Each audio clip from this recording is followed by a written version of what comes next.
Mr. Lee's question. Mr. Lee's question is not something that I can just jump in and answer in the middle of where we are right now. Okay. I appreciate Mr. Lee constantly asking those questions. I will get to it, and but not tonight. Okay. Mr. Lee's question was specifically about, again, I have something else, I can't just jump in the middle of all this to answer Mr. Lee's question this second.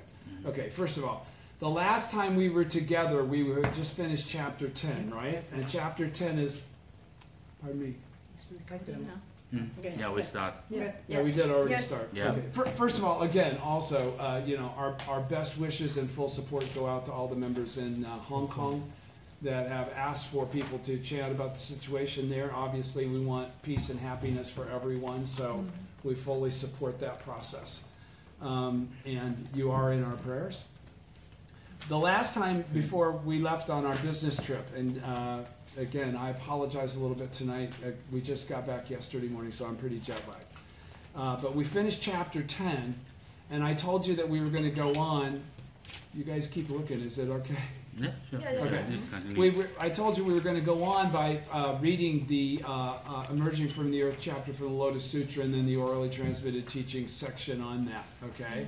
So I just want to jump back and remind everybody that the point of where we're trying to head with this is the fact that, again, this Gosho lecture is all about the reality that Shakyamuni Buddha, who attained enlightenment countless kalpas ago, the Lotus Sutra leads all people to Buddhahood, and we ordinary human beings are in no way different or separate from one another.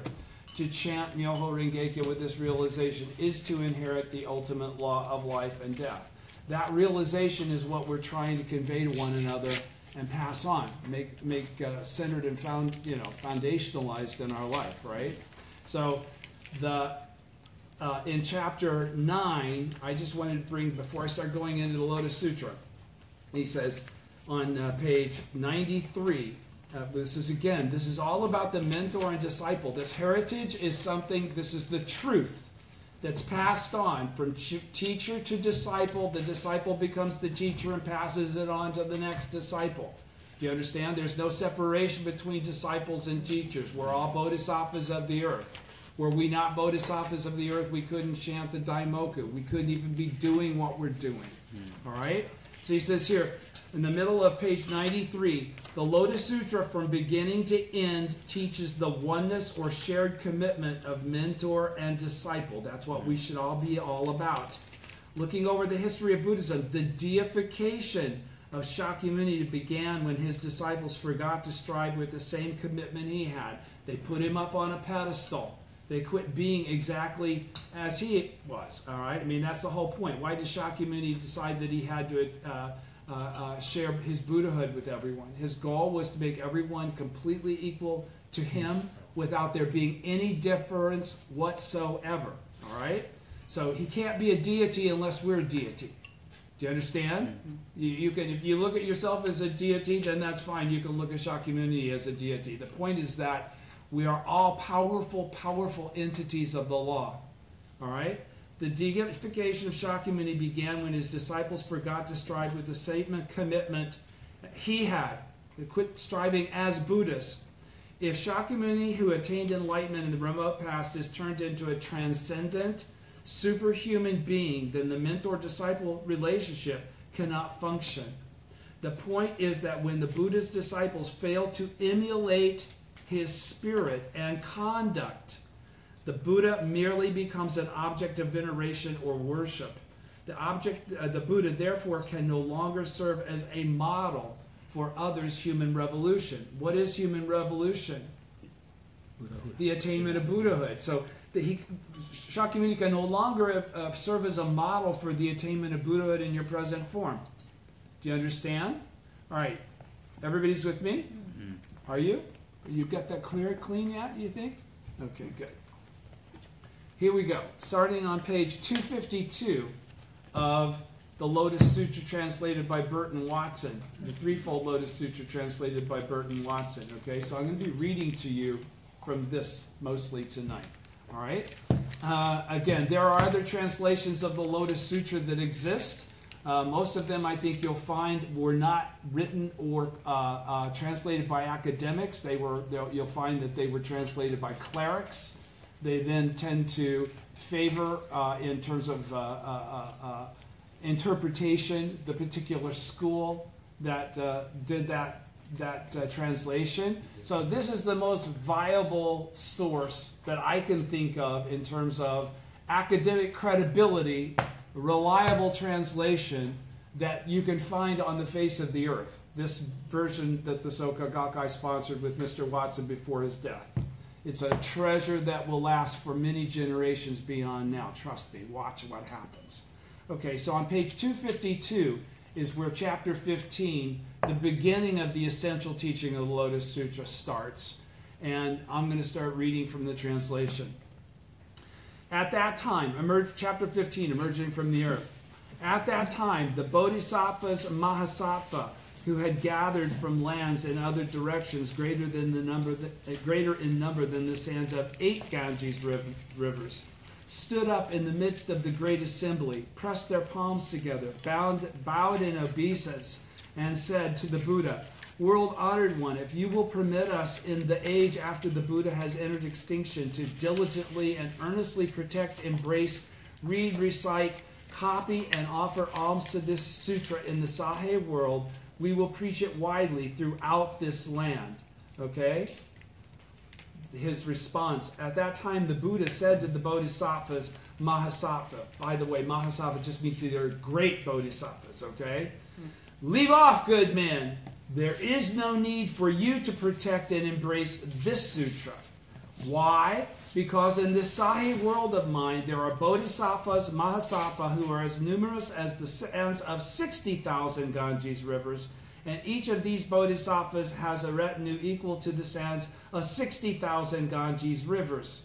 Notice he started with he's talking to an assembly of 8,000 Ganges rivers, right? Mm-hmm. Okay. He says, "After I have entered into extinction, these people will be able to protect, embrace, read, recite, and widely preach this sutra." Mm-hmm. And again, this is emerging from the earth. So he's talking about the Bodhisattvas of the earth who are about to make their appearance. He says, when the Buddha spoke these words, the earth of all the billions, when the Buddha spoke these words, the earth of all the billion lands of the Sahe world trembled and split open, and out of it emerged at the same instant immeasurable thousands, 10,000 millions of Bodhisattvas, not Mahasattva. The bodies of these Bodhisattvas were all golden in hue, with the 32 features and an immeasurable brightness. Previously, they had all been dwelling in the world of empty space beneath the Sahe world. But when the Bodhisattvas heard the voice of Shakyamuni Buddha speaking, they came up from below. Each one of these Bodhisattvas was the leader of his own great assembly. So now, first of all, he's talking about the reality that he was speaking to. Originally, he was being beseeched by 8 Ganges rivers, right? This is 16 Ganges rivers. 60,000 Ganges rivers, right? And each one has a retinue of equal to 60,000. So it's a multitude of individuals that are much greater than the assembly that we already know is almost incalculable that's there in the first place, right? Each one of these Bodhisattvas was the leader, continuing on page 253, of his own great assembly. Okay, so each one of them is a leader. So what does that mean? Each one of them is a teacher. Okay, all of them have disciples. And each brought with him a retinue equal in number to the sands of 60,000 Ganges rivers, to say nothing of those who brought retinues equal to the sands of 50,000, 40,000, 30,000, 20,000, or 10,000 Ganges rivers, or the retinue equal to as little as the sands of 1 Ganges river, half a Ganges river, 1/4 of a Ganges river, or as little as 1 part in 1,000, 10,000, 1,000,000 Nayutas of a Ganges river, or those whose retinue was only 1,000, 10,000 million Nayutas, or only 1,000,000 10,000, or only 1,000 10,000, 100 10,000, or just 10,000, or only 1,000, 100, or 10, or who brought with them only 5, 4, 3, 2, or 1 disciple, or those who came alone, preferring to carry out solitary practices. Such were they then, immeasurable, boundless, beyond anything that can be known through calculation, simile, or parable. So was there a distinction amongst these teachers as to how many disciples they had? 0. Okay? It wasn't about how many disciples they had. It's the law that they were teaching. Understand that, okay? After these bodhisattvas had emerged from the earth, they each one proceeded to the wonderful tower of 7 treasures suspended in the sky, where many treasures thus come one and Shakyamuni Buddha were. In other words, the treasure towers already appeared, right, in earlier chapters. On reaching it, they turned to the 2 world-honored ones, bowed their heads, and made obeisance at their feet. They also performed obeisance to the Buddhas seated on lion seats beneath the jeweled trees. They then circled around to the right 3 times, pressed their palms together in a gesture of respect, utilizing the Bodhisattva's various methods of praising to deliver praises, and then took up a position to one side, gazing up in joy at the 2 world-honored ones. While these Bodhisattvas Mahasattva who had emerged from the earth were employing the Bodhisattva's various methods of praising to praise the Buddhas, an interval of 50 small kalpas passed by. That's a long, long, long time. Everybody understands that, right? At that time, Shakyamuni Buddha sat silent, and the 4 kinds of believers likewise all remained silent for 50 small kalpas. Okay, so understand, this has got to be being written metaphorically, correct? Mm-hmm. All right? Mm-hmm. But because of the supernatural powers of the Buddha, it was made to seem to the members of the Great Assembly like only half a day, even though it was 50 small kalpas. At that time, the 4 kinds of believers, which are laymen, laywomen, monks, and nuns, right? Also because of the supernatural powers of the Buddha, saw these bodhisattvas filling the sky over innumerable hundreds, thousands, 10,000s, and millions of lands. Among these bodhisattvas were 4 leaders. The first was called superior practices. The second was called boundless practices. The third was called pure practices. And the fourth was called firmly established practices. These 4 bodhisattvas were the foremost leaders and guiding teachers among the group. In the presence of the Great Assembly, each one of these pressed his palms together, gazed at Shakyamuni Buddha, and inquired, "World-honored one, are your illnesses few? Are your worries few? Are your practices proceeding comfortably? Do those whom you propose to save readily receive instruction? Does the effort not cause the world-honored one to become weary and spent?"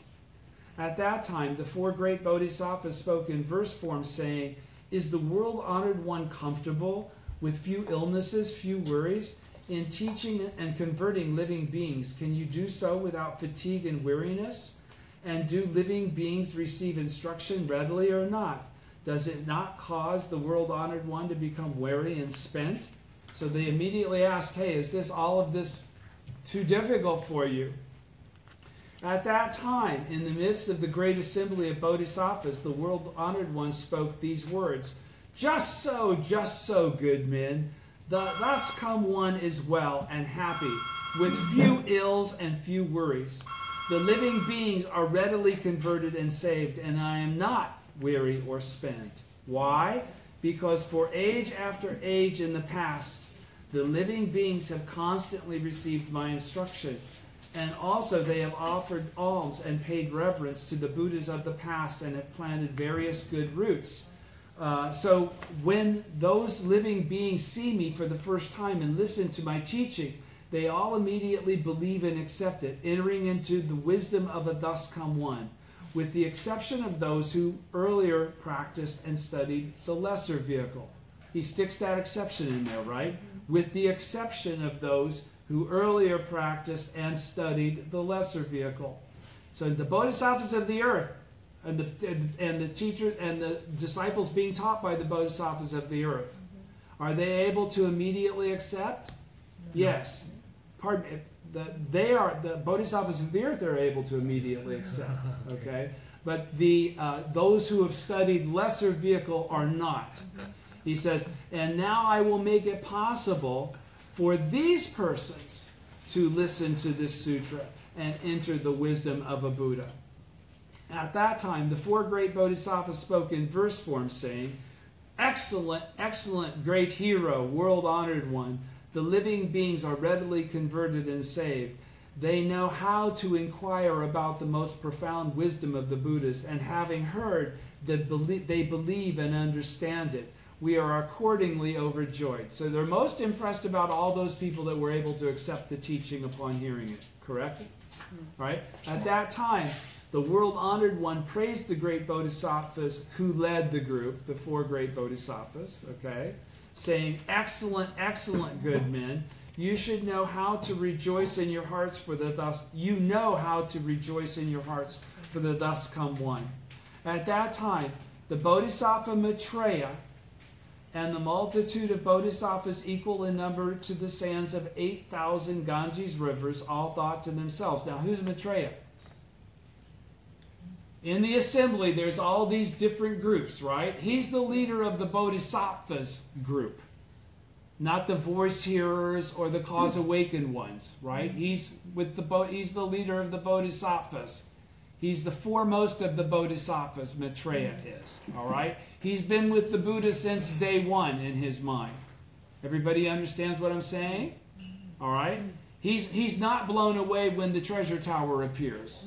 Do you understand? He's the one that explains, hey, I think Shakyamuni's about to explain what this treasure tower is all about. Listen, he's beseeched by Shariputra. Do you guys remember any of this? All right, okay. At that time, the world-honored one praised the great bodhisattvas who led the group, saying, excellent, excellent, good men, you know how to rejoice in your hearts for the thus come one. At that time, the bodhisattva Maitreya, the leader of the bodhisattvas at the assembly, okay, that has preceded this point in time, not the bodhisattvas who have just emerged from the earth, right? And the multitude of bodhisattvas equal in number to the sands of 8,000 Ganges rivers. So all the bodhisattvas that were prior to the emergence of the bodhisattvas of the earth, everybody's with me, right? He's making that distinction. All thought to themselves. Everybody that's been there through chapter 1 till now, chapter 15.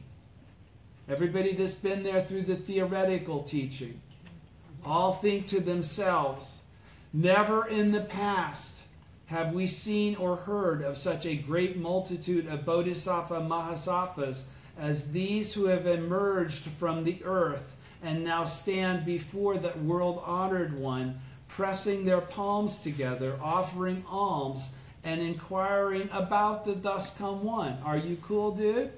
Is everything going okay? Are they listening to you? Are they not bugging you by not listening? Okay?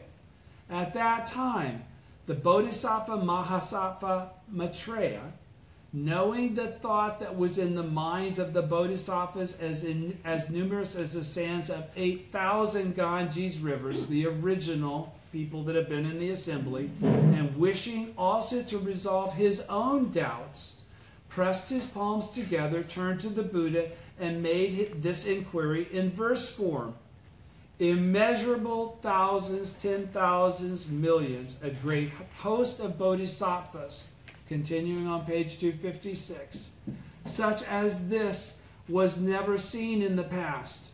I beg the most honored of two-legged beings to explain where they have come from, what causes and conditions bring them together. Why are they all here at the same time? Huge in body. He now describes them further other than just golden, right? Huge in body, with great transcendental powers. He's speaking of the bodhisattvas of the earth who have just made their advent. Unfathomable in wisdom, firm in their intent and thought, with the power of great perseverance, the kind living beings delight to see. Where have they come from? Each one of these bodhisattvas, each one brings with him a retinue immeasurable in number, like the sands of the Ganges River. Some of these great bodhisattvas bring numbers equal to the sands of 60,000 Ganges rivers. And this great multitude, with a single mind, seek the Buddha way. These great teachers. So who are these bodhisattvas of the earth?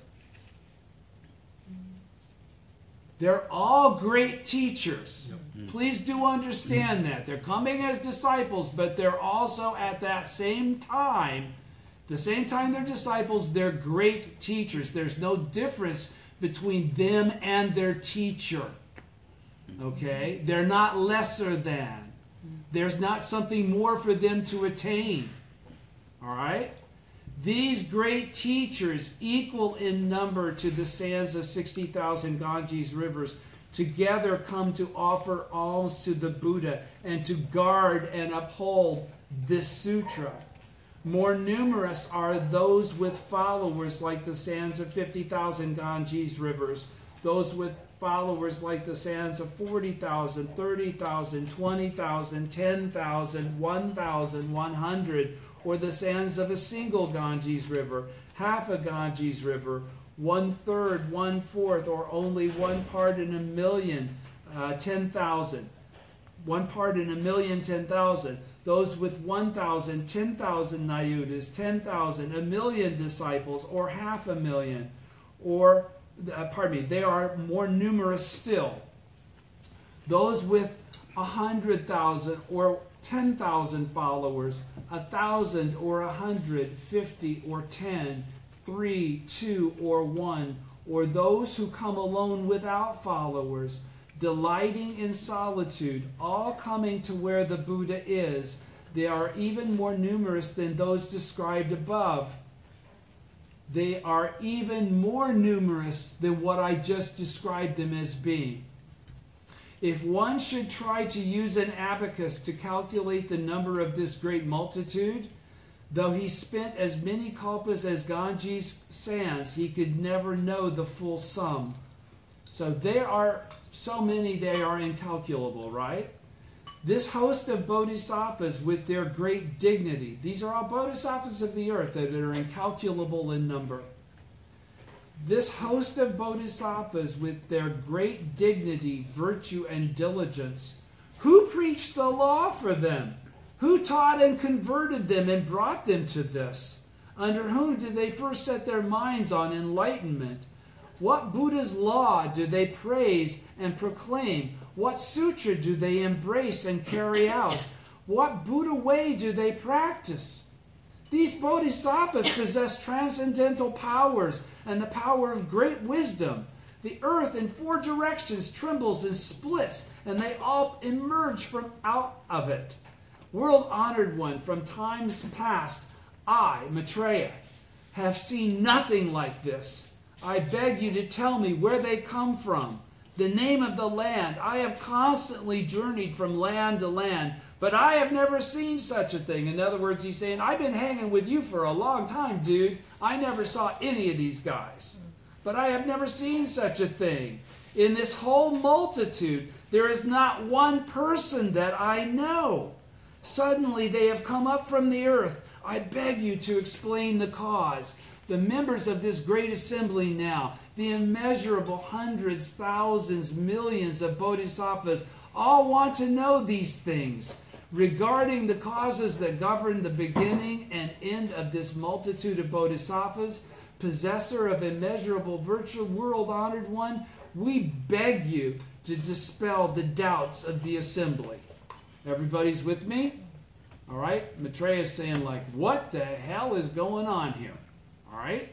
At that time, the Buddhas, who were emanations of Shakyamuni, those are the Buddhas that are at the assembly, right?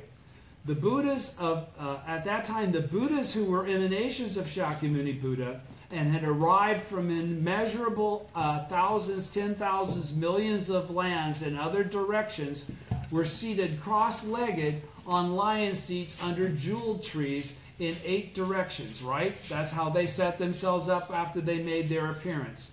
The attendants of these Buddhas, because they all came from when the treasure tower appeared, right? Okay. The attendants of these Buddhas, who all came with them, right, all saw the great multitude of bodhisattvas who had emerged from the earth in the 4 directions of the major world system and were suspended in the air, and each one said to his respective Buddha. Now the attendants, Maitreya has said this to Shakyamuni, right, in front of everybody. Now all the attendants to all the other Buddhas that are emanations of Shakyamuni who had come when the treasure tower emerged, all beseeched the Buddha that they came with. The attendants of all these Buddhas all saw the great multitude of bodhisattvas who had emerged from the earth in the 4 directions of the major world system and were suspended in the air. And each one said to his respective Buddha, world-honored one, this great multitude of immeasurable, boundless, asamyakas of bodhisattvas, where did they come from? So everybody's wondering where the bodhisattvas of the earth have come from. At that time, the Buddha spoke to the Buddhas, plural. So the Buddhas that had emerged with the treasure tower, spoke to their attendants, saying, all together, I guess, good men, wait a minute. There is a bodhisattva, mahasattva named Maitreya, who has received a prophecy from Shakyamuni Buddha that he will be the next hereafter to become a Buddha. He has already inquired about this matter, and the Buddha is now about to answer him. You should take this opportunity to listen to what he says. So all the other Buddhas have said, Shakyamuni is about to answer the question. Listen to Shakyamuni's answer. At that time, Shakyamuni Buddha said to the Bodhisattva Maitreya, excellent, excellent, Ajita, that you should question the Buddha about this great affair. All of you with a single mind should don the armor of diligence and determine to be firm in intent.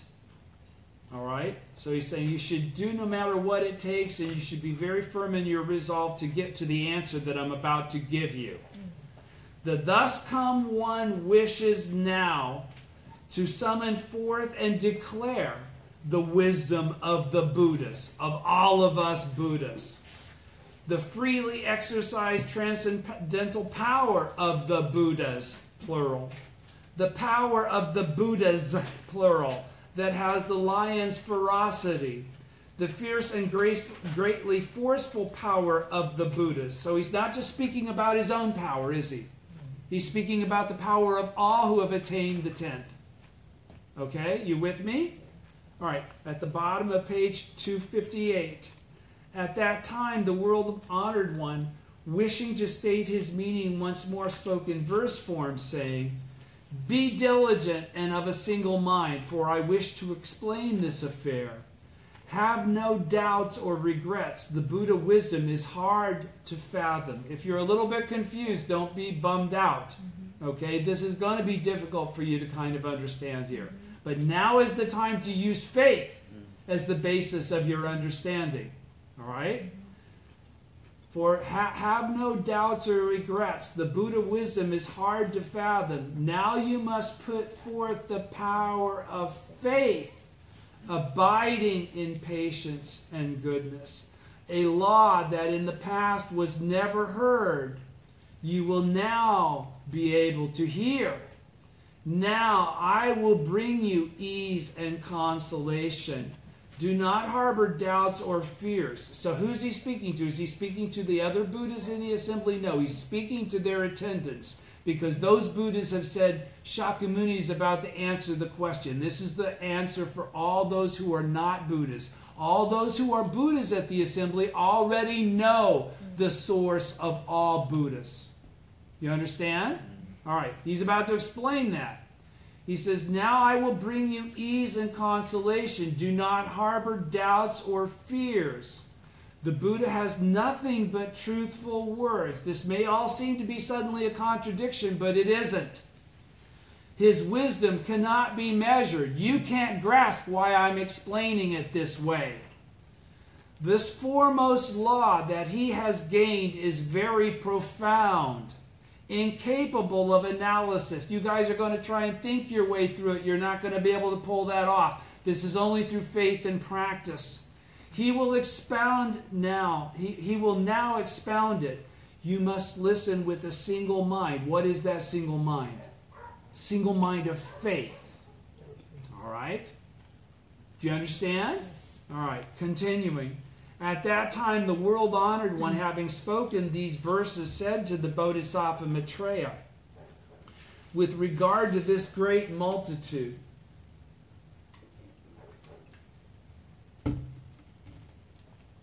of bodhisattvas of the earth, I now say this to you. Okay, this great multitude that have just emerged. I now say this to you, Ajita. These bodhisattvas, Mahasattva, who in immeasurable and countless asamyaks have emerged from the earth, and whom you have never seen before in the past, after I attained supreme perfect enlightenment in this Sahe world, I converted and guided these bodhisattvas, trained their minds, and caused them to develop a longing for the way. These bodhisattvas have been dwelling in the world of empty space beneath the Sahe world. They read, recite, understand the various scriptures, ponder them, make distinctions, and keep them correctly in mind. Make distinctions. They understand how to explain them. Ajita, these good men take no delight in being in the crowd and indulging in much talk. They don't get off on just partying. Their delight is constantly to be in a quiet place, exerting themselves diligently and never resting. They're constantly embracing, how do I make all others equal to myself and quickly acquire the body of a Buddha. Nor do they linger among human beings or heavenly beings, but constantly delight in profound wisdom. They dwell in the ninth realm, being free from all hindrances. And they constantly delight in the law of the Buddhas, diligently and with a single mind pursuing unsurpassed wisdom, supreme perfect enlightenment. Going on to page 260. At that time, the world-honored one, wishing to state his meaning once more, spoke in verse form, saying, is this all very clear so far? Okay. Spoke in verse form, saying, Ajita, you should understand this. These great bodhisattvas for countless kalpas have practiced the Buddha wisdom.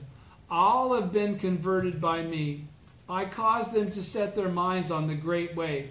These are my sons. They dwell in this world, constantly carrying out the dutta practices. Now, what does dutta mean? That's diligence beyond diligence, okay? That means like ultimate diligence, single-mindedly, okay? So they constantly carrying out single-minded practices of the Buddha way, right? Preferring a quiet place, rejecting the fret and confusion of the crowd, taking no delight in much talk. In this manner, these sons study and practice my teaching of the way, and in order that day and night with constant diligence they may seek the Buddha way, in this Sahe world they have been dwelling in the empty space in its lower part.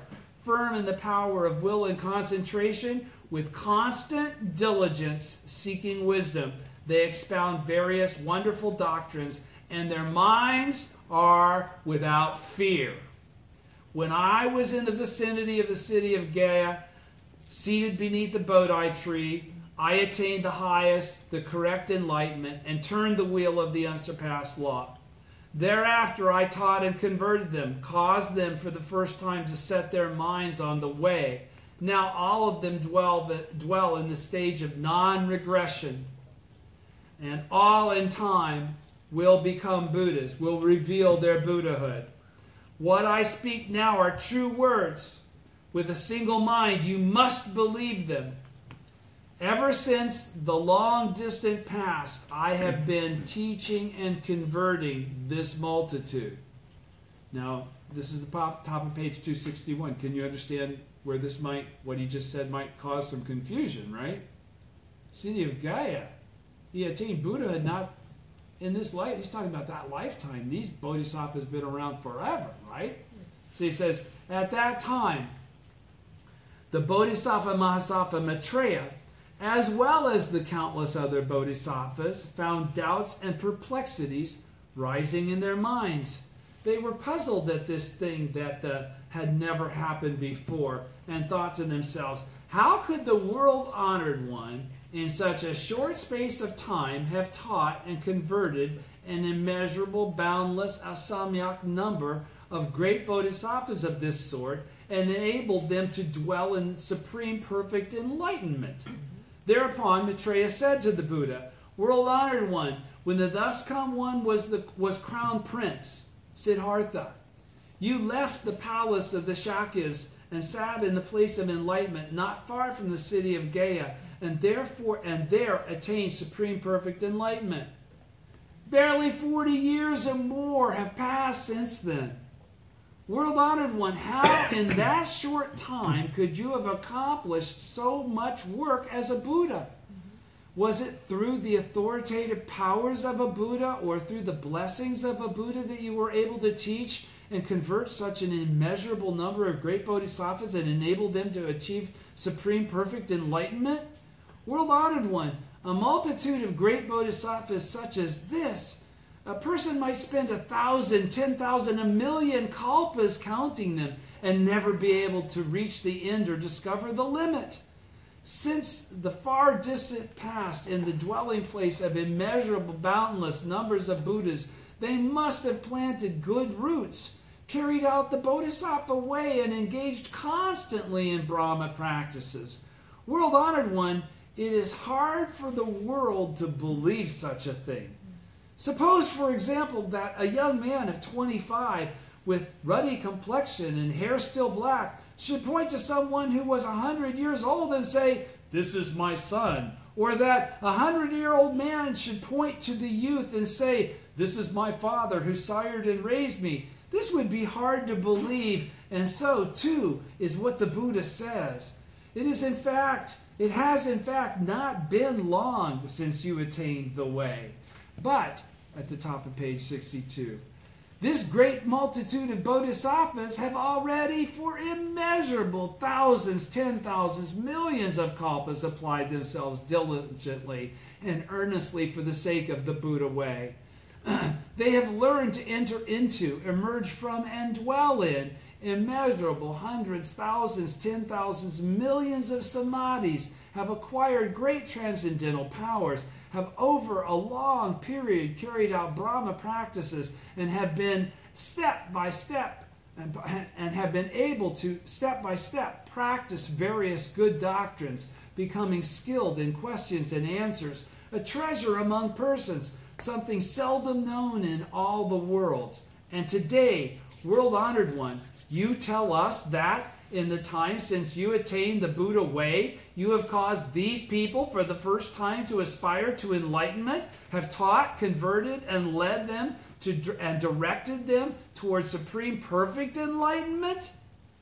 World-honored one, it has not long, world-honored one, it has not long, world-honored one, it is not long since you attained Buddhahood, and yet you have been able to carry out this great meritorious undertaking. We ourselves have faith in the Buddha, believing that he preaches in accordance with what is appropriate, and that the words spoken by the Buddha are never false, and that the Buddha's knowledge is in all cases penetrating and comprehensive. Nevertheless, in the period after the Buddha has entered extinction, if bodhisattvas who have just begun to aspire to enlightenment should hear these words, they will perhaps not believe or accept them, but will be led to commit the crime of rejecting the law. Therefore, world-honored one, we beg you to explain so that we may put aside our doubts, and so that in future ages when good men hear of this matter, they will not entertain doubts. At that time, the Bodhisattva Maitreya, wishing to state his meaning once more, spoke in verse form, saying, "In the past, the Buddha departed from the Shakya clan, left his household, and near Gaya sat under the Bodhi tree. Little time has passed since then, yet these sons of the Buddha are immeasurable in number. Already for a long time they have practiced the Buddha way, dwelling in transcendental powers and the power of wisdom, skillfully learning the Bodhisattva way, unsoiled by worldly things, like the lotus flower in the water emerging from the earth.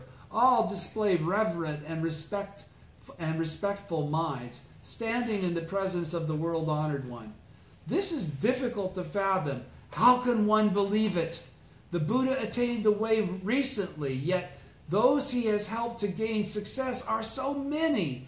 We beg you to dispel the doubts of the assembly, to make distinctions and explain the truth of the matter. It is though a young man who just turned 25 were to point to a 100-year-old man with gray hair and wrinkled face and say, 'I sired him,' and the old man were to say, 'This is my father.' The father, youthful, the son, old. No one in the world could believe this. World-honored one, your case is similar.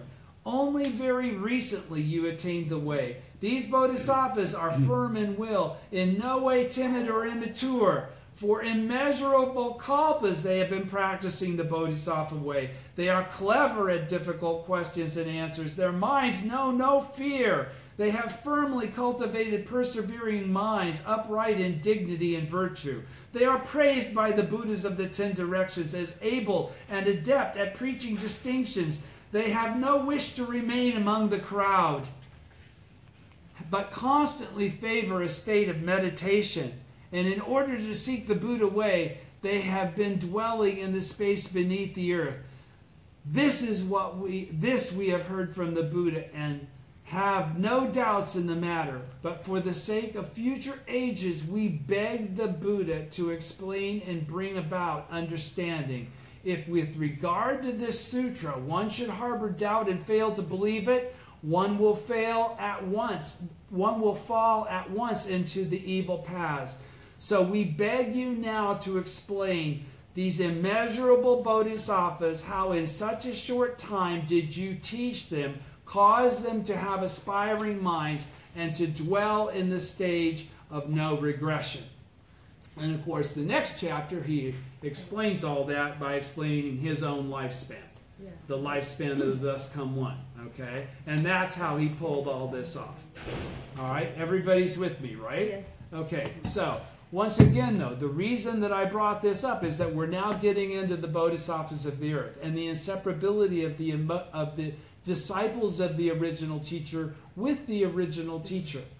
Okay? That's why I'm reading this. So, because President Ikeda has already explained in chapter 9 and chapter 10, and we're getting ready to go into chapter 11. And he's going to focus on superior practices in chapter 11. Yes. And I'm trying to make sure everybody understands there is no separation between you and superior practices. Right. There is no separation between you and any of this. All right? So let's now hear Nichiren discuss the same chapter that I just read word for word verbatim. All right? So going to page chapter 15, page 117 of the orally transmitted teachings. Emerging from the earth, very conveniently, one important point.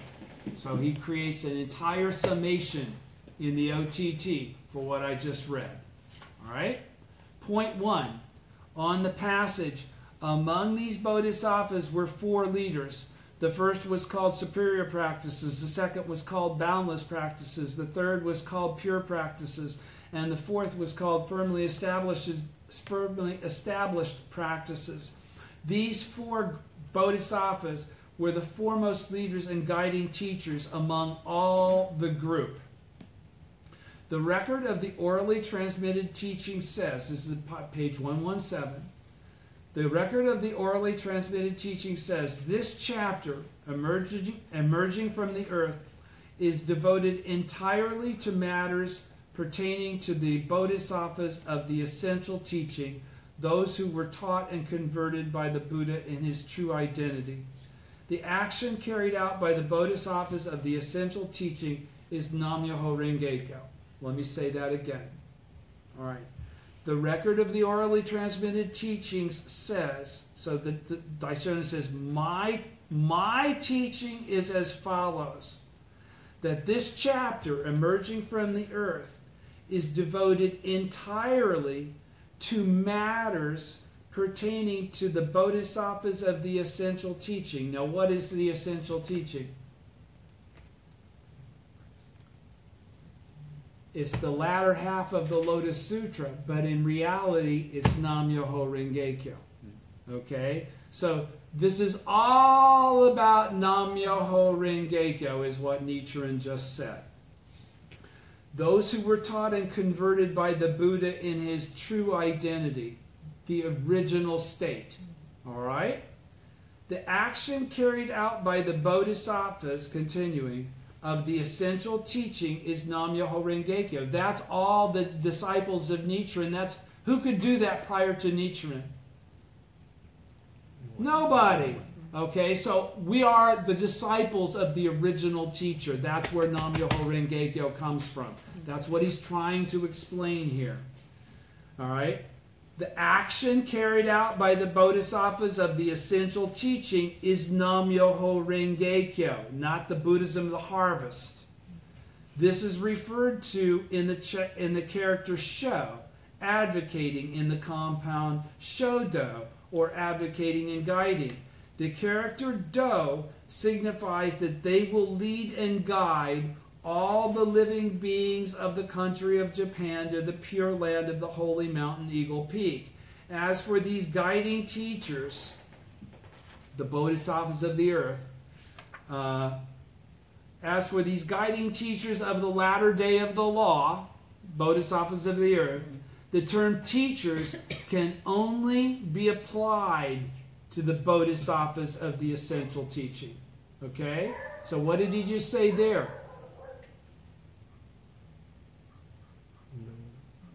The term teachers can only be applied to the disciples of Nichiren, because the essential teaching that he's talking about is Nam-myoho Renge-kyo, not the second half of the Lotus Sutra. All right?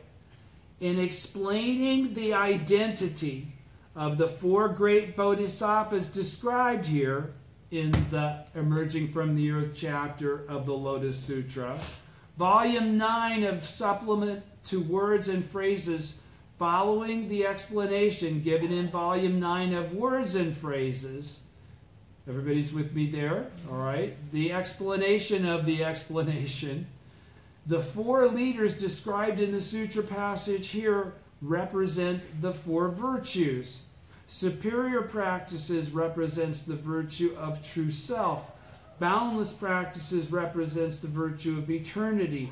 Pure practices represents the virtue of purity. And firmly established practices represents the virtue of happiness. So those four great bodhisattvas don't represent dudes that are the identities of those two superior practices. Do you understand?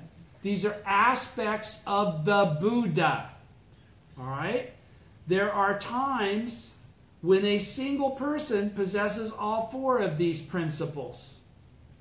To transcend the two types of birth and death in the six paths and birth and death in the higher realms, is known as superior practices. That's to enter the 10th world.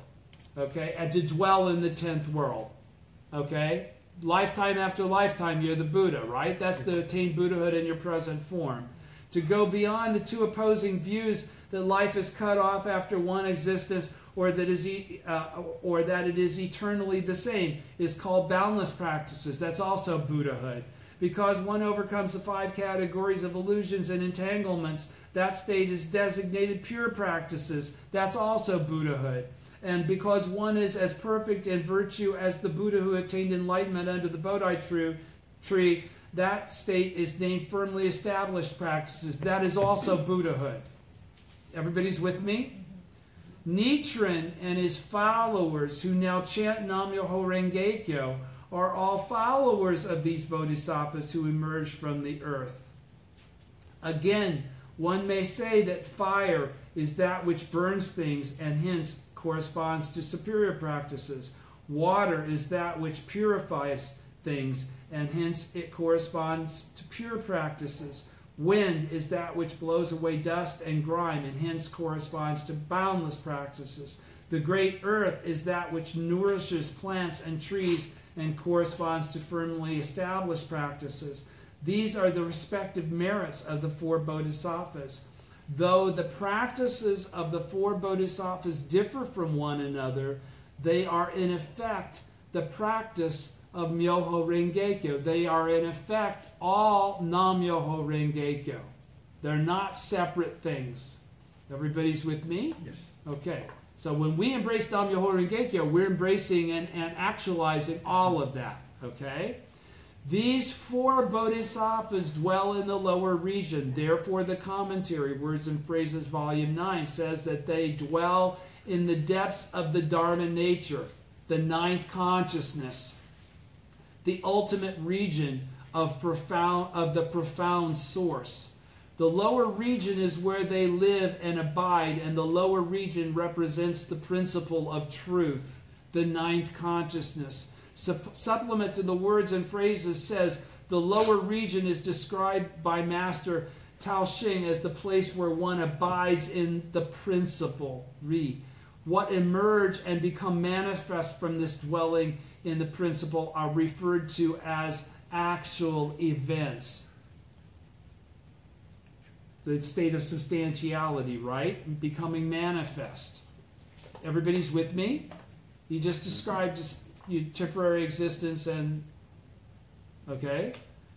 Non-substantiality. Again, the record of the orally transmitted teaching says that of all the 1,000 plants and 10,000 trees in the world, there are none that are not in essence bodhisattvas who emerge from the earth. So all things are these things.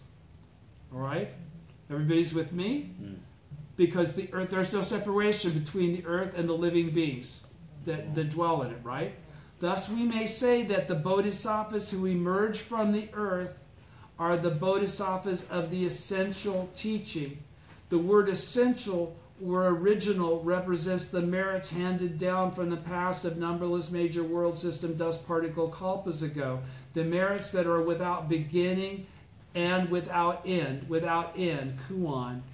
These bodhisattvas are possessors, without beginning or end is kuan.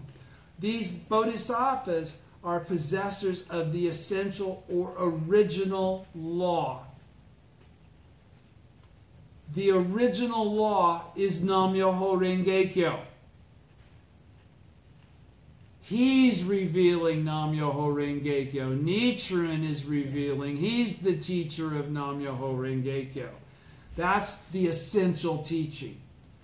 These bodhisattvas are possessors of the essential or original law. The original law is Nam-myoho Renge-kyo. This daimoku, Nam-myoho Renge-kyo, is something that is without exception possessed by the bodhisattvas who emerge from the earth. But it is not possessed by the bodhisattvas of the theoretical teaching, those who were taught and converted by the Buddha in his transient status. From the substance of this original law is derived the function that is propagated as the practice of concentration and insight, and is called the principle of 3,000 realms in a single moment of life. Let me say that again. From the substance of this original law, from the substance of Nam-myoho Renge-kyo is derived the function that is propagated as the provisional teachings. Do you understand? The practice of concentration and insight. That's right. That's middle day of the law, and is called the principle of 3,000 realms in a single moment of life, which did not exist until Tiantai. Right? Right? In effect, all the explanations given by great and ordinary teachers, so everything everybody's ever said prior to this, to give light to it, to shed credence and understanding upon it, are directed toward the propagation of this function of the wonderful law. Everything that has preceded what I'm saying now has all been meant to serve as a basis for me to say what I'm saying now in teaching Nam-myoho Renge-kyo. Do you understand what he's saying? All right. The accepting, at the bottom of page 119, the accepting and upholding of this original law is expressed in the single word belief or faith, because you cannot fathom what I'm discussing right now in the absence of that. It's mental masturbation, it's words, it's theory. You can if you don't chant and practice as the Buddha, all of this is gobbledygook. Knowing what it says here doesn't do shit for you if you don't practice as the Buddha, as the teaching prescribes for you to. Do understand that. Knowing this doesn't mean anything. Actualizing it is what matters. The accepting and upholding, that's what that is. Accepting and upholding is actualizing. Of this original law is expressed in the single word belief or faith. If you don't do that, actualizing, you don't have real belief or faith. You just have knowledge. The single word belief is the sharp sword with which one confronts and overcomes fundamental darkness or ignorance. And why is that important? Why do you need a sharp sword in which you confront and overcome fundamental darkness or ignorance? Because only by doing that do you attain Buddhahood. That severance is understanding you're the Buddha exactly as you are, with nothing more for you to do. That's what this entire teaching is teaching you. Do you understand? All right. So let me say that again. The accepting and upholding of this original law is expressed in the single word belief or faith. The single word belief is the sharp sword with which one confronts and overcomes fundamental darkness or ignorance. The ignorance that you are the Buddha exactly as you are right now. The commentary, Words and Phrases, says belief means to be without doubt. That means, mugiwashi, doubt-free faith. You should think about this. So the Daishonin says, what I just said, you can't just read and understand. You're going to have to ponder this. Now, when he says think about what does he really mean? You should chant in front of the Gohonzon and beseech the teaching to become clear in your mind. And I would really love to can I stretch this just a bit longer? Okay, because this will help me go into the segue of next week. All right, real quick, I'm going to read you a Gosho. All right, I'm going to read you the Gosho, the real aspect of the Gohonzon. It's the Gosho number 101 from page 831 of volume 1. All right, it's going to kind of recap in a nice way, in a more understandable way, in a more layperson way, what has just been said between the Lotus Sutra itself and the orally transmitted teachings. Okay? He says, the real aspect of the Gohonzon, page 831. This is only 2 pages long. I have received your offerings to the Gohonzon of 5,000 coins, 1 horse load of polished rice and fruit. To begin with, this Gohonzon was revealed in the last 8 years of the 50 that the Buddha preached in this world, and in this period of 8 years, in 8 chapters of the Lotus Sutra, from emerging from the earth through the entrustment chapter. Now, during the 3 periods following the Buddha's passing in the 2,000 years of the former and middle days of the law, not even the term object of devotion of the essential teaching yet existed. Object of devotion of Nam-myoho Renge-kyo, essential teaching, right? How then could the object of devotion have been revealed? Moreover, there was no one who was able to give it expression. There was no one able to create the Gohonzon up until me. Tiantai, Myolo, and Dingyo perceived it in their hearts, but for some reason never put it into words, just as Yin Yuan realized the true meaning of Confucius's teaching, but never gave it expression. Yet the sutra itself and the commentaries of Tiantai and Myolo explicitly state that the Gohonzon will appear after 2,000 years have elapsed following the Buddha's passing in the first 500 years of the latter day of the law. And the reason I'm reading this Gosho is to explain to you that everything that I just discussed about the law from the Lotus Sutra and then about Nam-myoho Renge-kyo okay, from the OTT, is also completely and absolutely contained within the Gohonzon itself. Okay, what the bodhisattvas of the earth do actually is give expression to the truth of the Gohonzon. In the absence of the Gohonzon, there's nothing for the bodhisattvas of the earth to teach. Because in the absence of the Gohonzon, the power of Nam-myoho Renge-kyo cannot be revealed. Do you understand that? So having some deep, deep understanding of the Lotus Sutra and the OTT isn't going to cut it. You have to have the faith that he's about to talk to Nichinyo with, that he's about to describe here. All right? He says, because it's all about the Gohonzon, to get down to it. It's not about emerging from the earth of the lifespan chapter. It's not even just about Nam-myoho Renge-kyo. Where does Nam-myoho Renge-kyo come from? The Gohonzon. The Gohonzon doesn't come from Nam-myoho Renge-kyo. This is all about the Gohonzon. That's what you must understand. All right? Why I'm reading this. How wondrous it is that, around 2,000 years and more into the latter day of the law, I was the first to reveal as the banner of propagation of the Lotus Sutra this great mandala, and even those such as Nagarjuna and Vasabandhu, Tiantai and Myolo were unable to express it.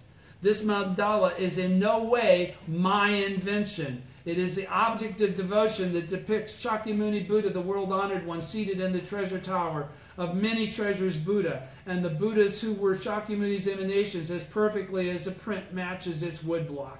Thus the 5 characters of the Lotus Sutra's title are suspended in the center, while the 4 heavenly kings are seated at the 4 corners of the treasure tower. Shakyamuni, many treasures, and the 4 leaders of the bodhisattvas of the earth are side by side at the top. Seated below them are the bodhisattvas, including Universal Worthy and Majestri, and the voice hearers, including Shariputra and Magdayana. Beside them are the gods of the sun and the moon, the devil king in the 6th heaven, the dragon king and an asura. In addition, the wisdom kings immovable and craving filled take up their stations to the south and north. The evil and treacherous Devadatta and the ignorant dragon king's daughter form a group. Not only the mother of the demon children and the 10 demon daughters who are evil demons that sap the lives of people throughout the major world system, but also the sun goddess, the great Bodhisattva Hachiman, and the 7 reigns of the heavenly gods and 5 reigns of the heavenly gods who are the guardian deities of Japan. All the various great and small gods, that is, the main gods, are ranged in rows. How then could the remaining subordinate gods be left out? In other words, everything is there whether you see it written there or not. Everything is there.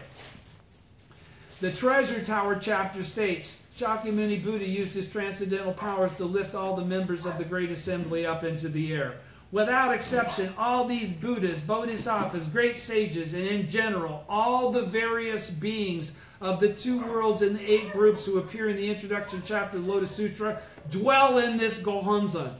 Illuminated by the light of the 5 characters of the mystic law, they display the dignified attributes that they inherently possess. That means that they are of their original state. This is the object of devotion. This is what is meant when the sutra says the true aspect of all phenomena. This is the true aspect of all phenomena. Myolo stated, the true aspect invariably manifests in all phenomena, and all phenomena invariably manifest in the 10 factors. The 10 factors invariably manifest in the 10 worlds, and the 10 worlds invariably manifest in life in its environment. It is also stated that the profound principle of the true aspect is the originally inherent Myoho Renge-kyo. The great teacher Dingyo said, a single moment of life comprising the 3,000 realms is itself the Buddha of limitless joy. This Buddha has forsaken august appearances, all of us. Therefore, this Gohonzon shall be called the great mandala never before known. It did not appear until more than 2,220 years after the Buddha's passing. A woman who makes offerings to such a Gohonzon invites happiness in this life and in the next. The Gohonzon will be with her and protect her always, like a lantern in the dark, like a strong guide and a porter on a treacherous mountain path. The Gohonzon will guard and protect you. Nichinyo, wherever you go, Therefore, you should take every care to ward off slanders of the law in the same way that you would never wish a courtesan even to come near your home. This is the meaning of thrust aside evil friends and associate with good companions.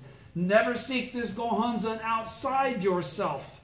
The Gohonzon exists only within the mortal flesh of us ordinary people who embrace the Lotus Sutra and chant Nam-myoho Renge-kyo. The body is the palace of the ninth consciousness, the unchanging reality that reigns over all of life's functions. To be endowed with the 10 worlds means that all 10, without a single exception, exist in one world. That means Buddhahood is everywhere. Because of this, it is called a mandala. Mandala is a Sanskrit word that is translated as perfectly endowed or a cluster of blessings. This Gohonzon also is found only in the 2 characters for faith. This is what the sutra means when it states that one can gain entrance through faith alone.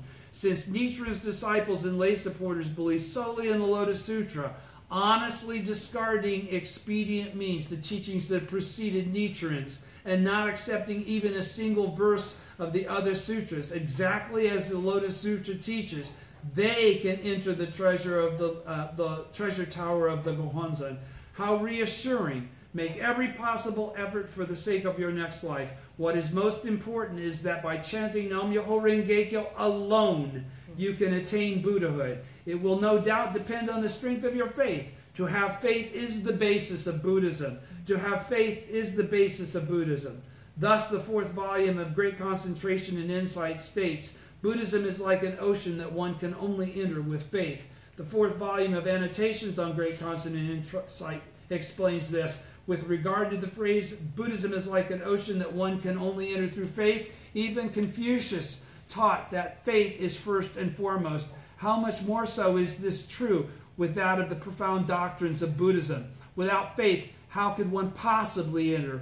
That is why the Flower Garland Sutra defines faith as the basis of the way and the mother of blessings. The 1st volume of Great Concentration and Insight says, how does one here,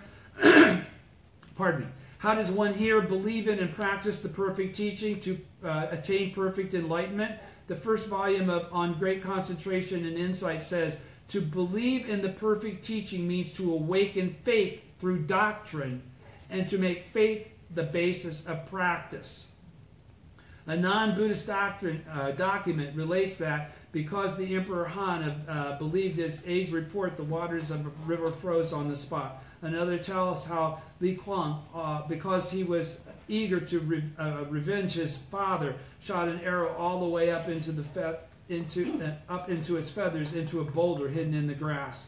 The commentaries of Tentai and Myolo make it perfectly clear that faith is the cornerstone. Because the Han Emperor believed completely in his retainer's words, the river froze over, and Li Kuang was able to pierce the rock with his arrow because he fully believed it to be the tiger that had killed his father. How much more so is this true in Buddhism? Embracing the Lotus Sutra and chanting Nam-myoho Renge-kyo itself encompasses the 5 practices. It was this matter, the wonderful practice that includes the immediate completion of the 5 practices, that was transmitted to the great teacher Dingyo when he journeyed to Tang, China and met Reverend Tao Tzu. No other teaching is more important for Nichiren's disciples and lay supporters than faith. It is referred to in the Supernatural Powers chapter. I will write again in detail. Respectfully, Nichiren. Okay? And I'll leave off there and we'll continue with chapter 11 of the lecture, The Heritage of the Ultimate Law of Life, next week. Thank you so much. Thank you. Thank you.